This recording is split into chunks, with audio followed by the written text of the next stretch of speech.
So this video is going to be about the legacy of Clive Cussler and his connection to Doxa watches. Many of you have seen over on the Divers Supply channel that I wear my Doxa watch, and it's got a kind of a long history for me, and that's why I wanted to put together this video about the legacy between Clive Cussler and Doxa per se. And those of you that don't know what Doxa is, again, I'll put a link down below that'll take you to their history, that sort of thing. I'm not going to really get into all of that. But my, I don't know, love affair with Doxa began back in 1970. I was on deployment in the Mediterranean with Task Force Airs, and a lot of the other divers were wearing Rolex Submariners and some Omegas. I just didn't have the funds to do that sort of thing. Believe it or not, back then, I mean, a watch like a Doxa was a month's pay. And so, you know, I was real picky. And some of the other guys were wearing Seikos or whatever it happened to be. It was during the Vietnam era. And but I wanted something different. And I happened to be on R&R, and I came across a jewelry store, a watch shop over in Italy, and went in, and they had the Doxa 300. Now, what I'm wearing here, this is a 300T, and it is a slightly bigger, what I would call more robust version of the 300. So if you're looking for something definitely more traditional, and my buddy Eric has got a 300, but I kind of like the 300T because of the flat crystal. Some people don't like that. They like the more domed. That's where I got in 1971 my first Doxa. And that really is what led me into the wearing of a Doxa.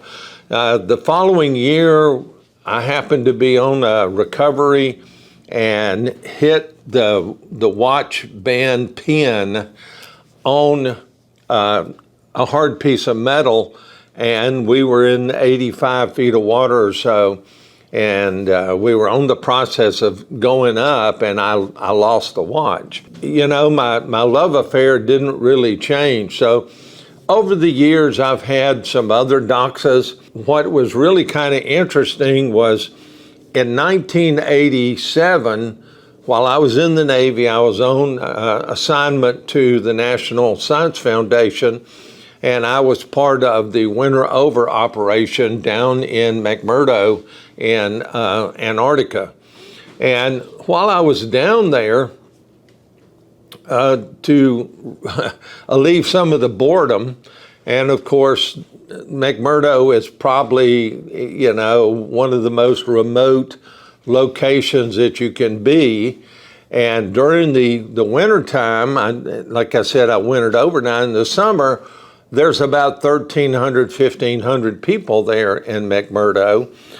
In the wintertime, when everybody flies out, there was only 37 of us. And so we had VHS tapes, and we had a really good library.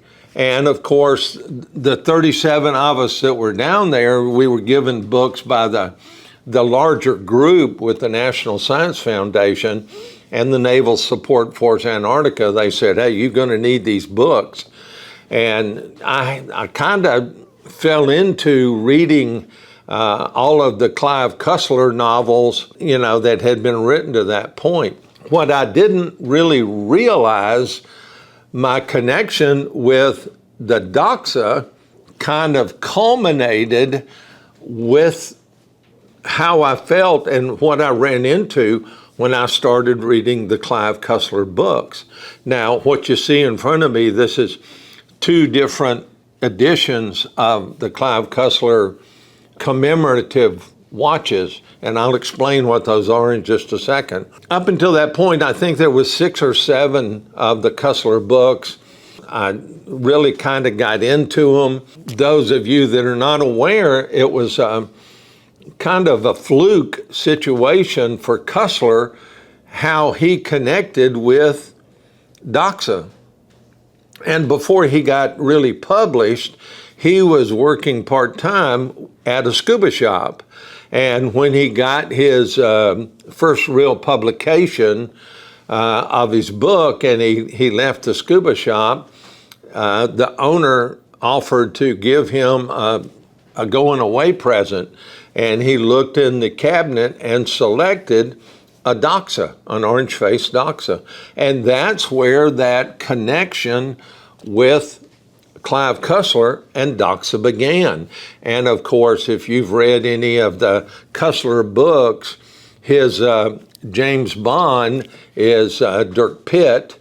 And Dirk Pitt in the books, after a little bit of, story building and such, you found out he wore a orange-faced Doxa. In some of the different books, and specifically I know the book Iceberg has got quite a few mentions of Dirk looking at his orange-faced Doxa and understanding, okay, I've been down here so long, or X number of time, that sort of thing. The Doxa, and my connection with the Doxa back in the 70s was because of the fact that the Doxa is a diver's watch. And if you are a diver, maybe if you want to show your affection to diving through jewelry, I guess you want to call it that, you should wear a Doxa. Now, there's a lot of dive watches out there that have rotating bezels.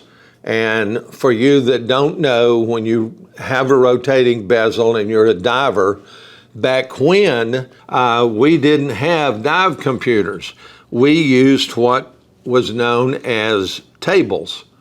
And tables, the Navy dive tables, are how long you can stay at a given depth for a given time.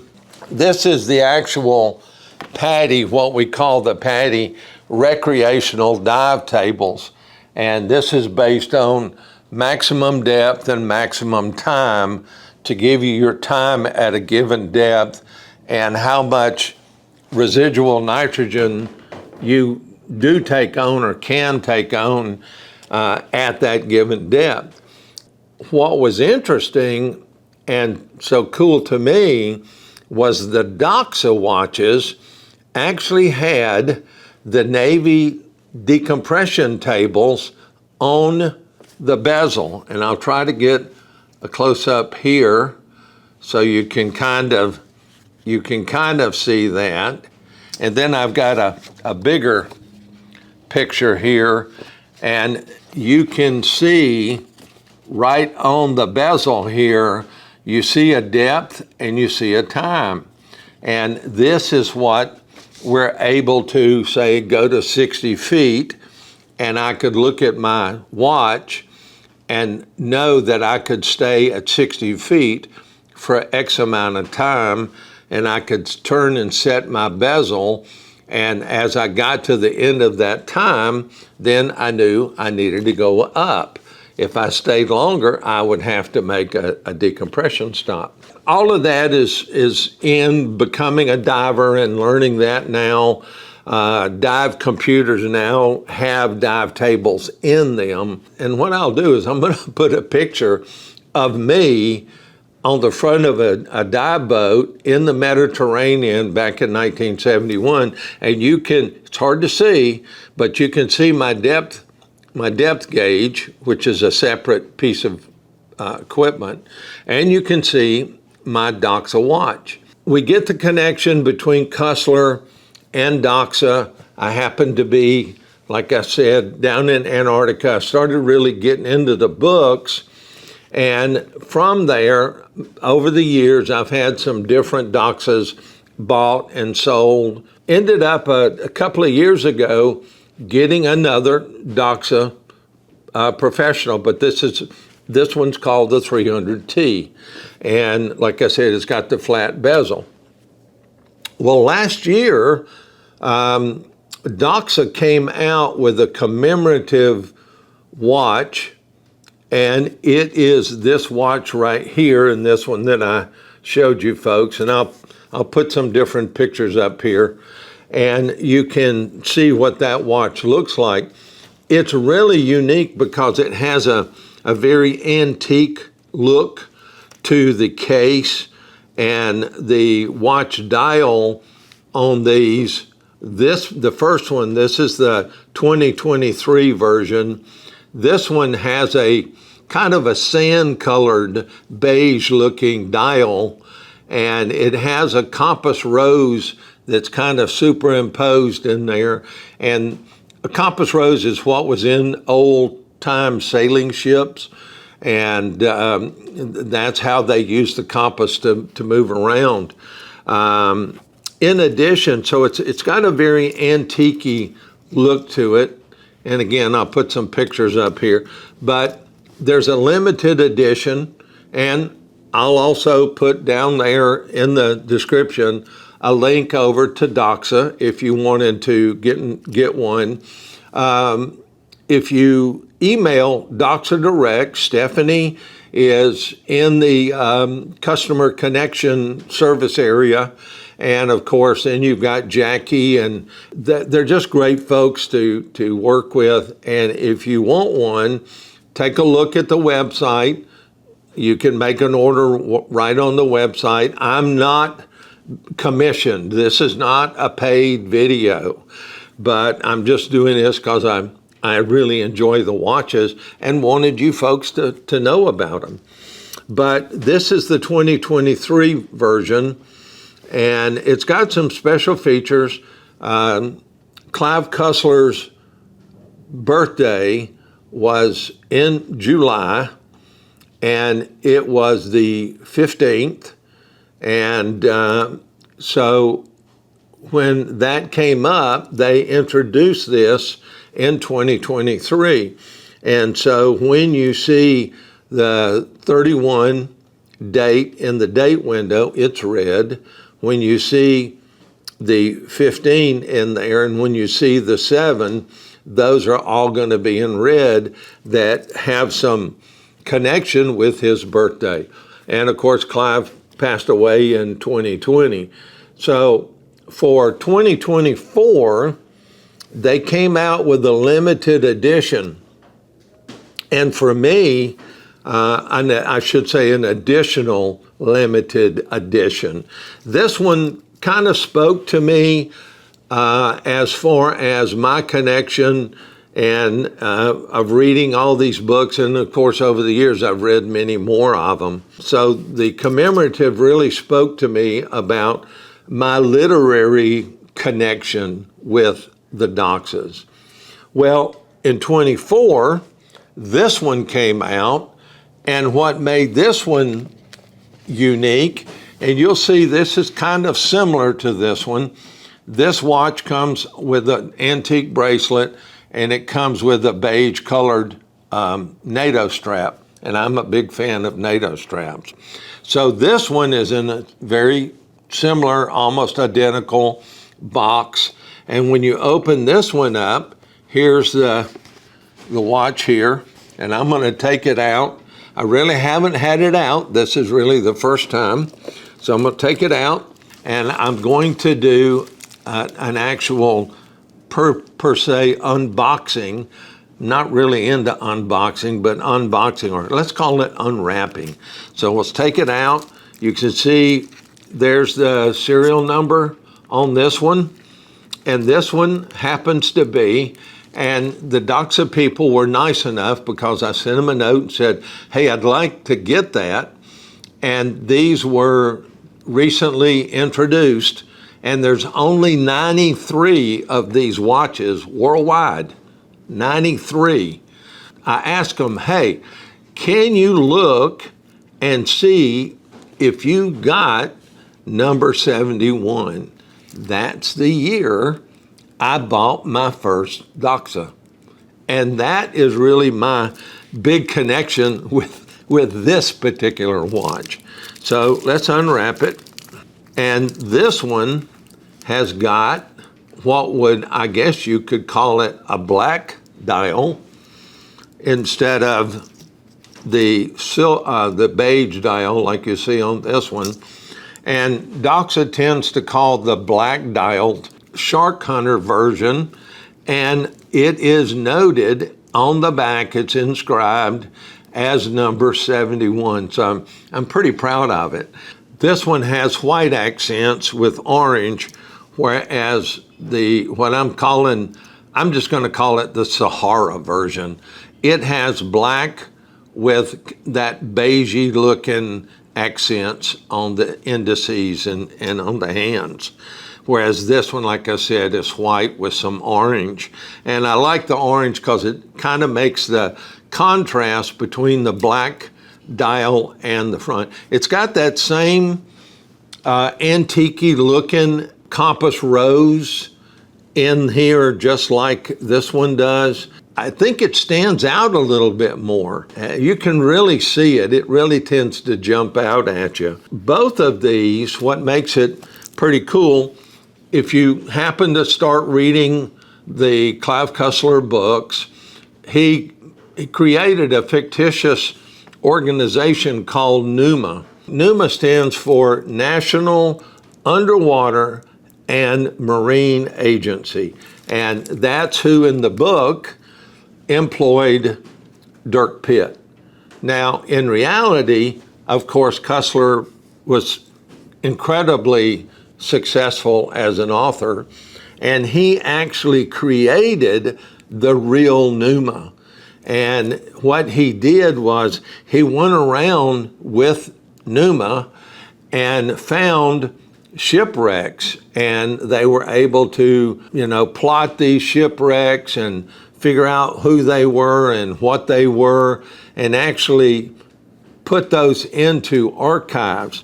These two versions have on the case back, and again, it's kind of hard to see, so I'll put an exploded view so you can see that.